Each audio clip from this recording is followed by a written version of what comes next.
So what are your impressions so far with the program and how practice is going this spring? I like the direction we're headed.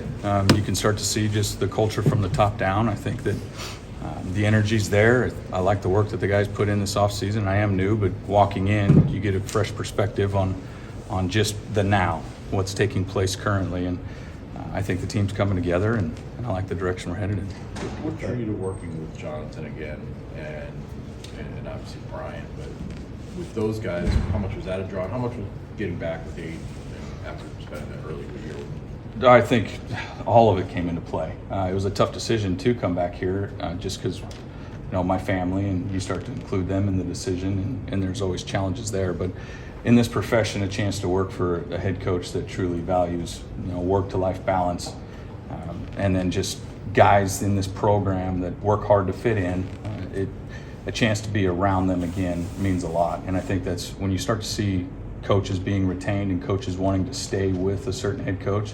that culture from the top down is going to be in place. And really, that's ultimately what drew us back to coming here.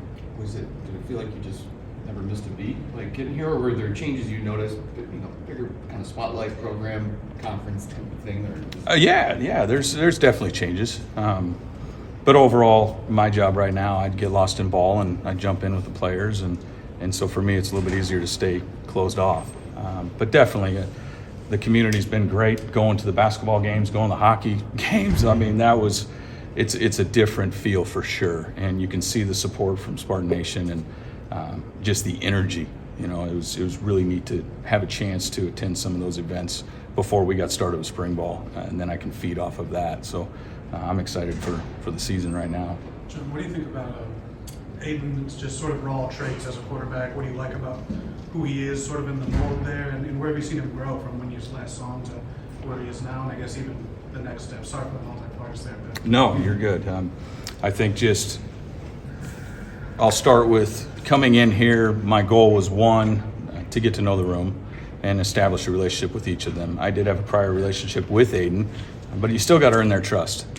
Trust leads to that ability to connect, and if we have that connection, then I'm going to be able to coach them the way that I feel they need to be coached.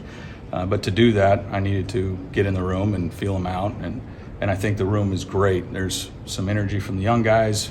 Aiden's taking on a leadership role in the room there. Alessio's coming on. Ryland's coming on. So that was the first part for me, is to get in there and build that trust. And then the next piece is to get a feel through self-scout. What took place this season? Where is our offense at? And what are the areas from the quarterback position that we can address to make significant jumps going into spring? And for us, as we looked at it, Juan just out of the room, and I think Coach Lindgren hit on this, but the defensive identification piece is a big deal, being able to recognize what we're seeing. So that stood out throughout every game. And then the next piece of it was simply just understanding, I call it the clock. The timing of our drop must match the first read in the progression. That was inconsistent in our drop back in our action game. So that was a major area of focus leading up to spring ball, and we're working on that through spring. And then that third piece is just having the pocket presence and the awareness, the subtle movements to kick ball, not run, trust the protection. And so those are the three main things that we're focused on for all of them. And it was a starting point off of self-scout through Aiden. I think he's an elite talent, and if we can continue to hone in his skills, and I think right now he's buying into it, and I think the sky's the limit there, and the rest of the room is right there pushing him. So it's a lot of fun. When you got here, what did you see in that gap between working with Aiden as a freshman and now working with Aiden at this point? What have you seen in his maturity and development there, and just what makes him a unique person as well as a player? I think to start with that piece, he's got a much better understanding of the offensive system. Being in a year longer, the communication, the way that he's able to relay that information in the huddle, and he's just starting from the pre-snap routine. He's recognizing when a formation is incorrect, and he's able to fix it. So he's made jumps in the logistics of our offense from year one at Oregon State to year two. As far as his approach to the game, he's up there, and that's the side that everyone doesn't see. He's coming up, he's meeting with me individually, he's putting in extra time, And that's what I wanted to see from him as a freshman, making a jump forward till now. Because even at Oregon State, we had DJ, he was the starter. So Aiden didn't understand what it took to be that starter, and I think he's starting to figure that out.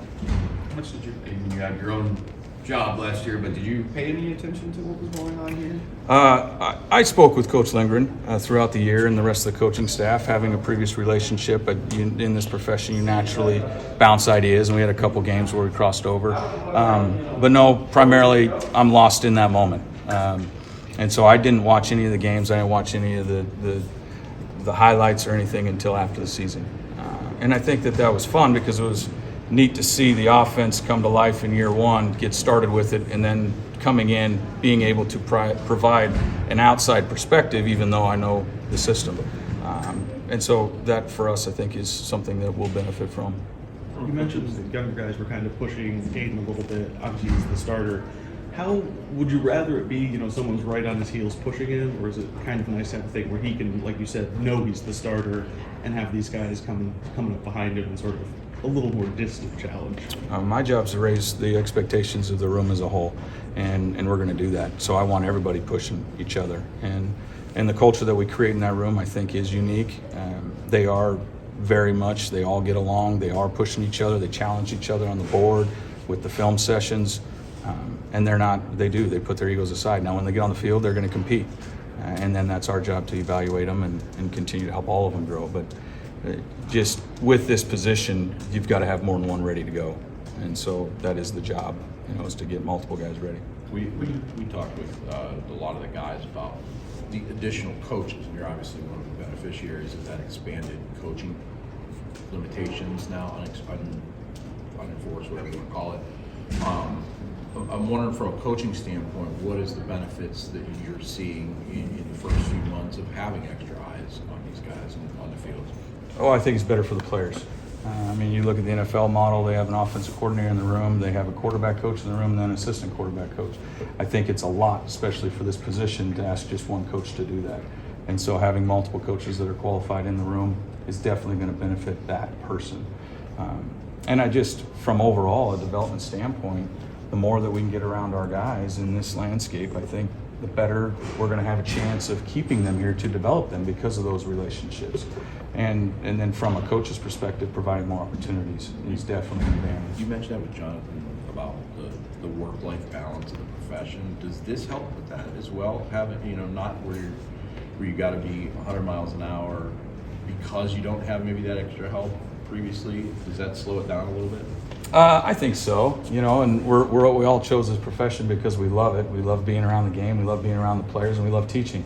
And so we're here doing it anyway, but having those additional coaches on hand to help us, I think is huge. And I've seen the benefit in that, and I've been in a role where I have provided additional service, and to me it's a lot of fun. And you get a lot of fresh ideas.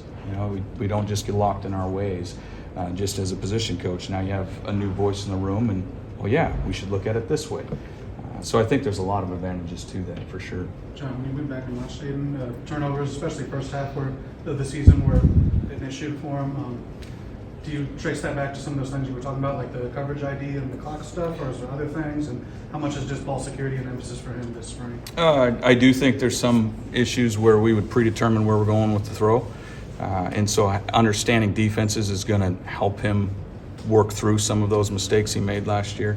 A lot of it, so much of it, is just getting him to understand within the timing of this drop, this is when this route expires, or this is when this concept is dead and I move on.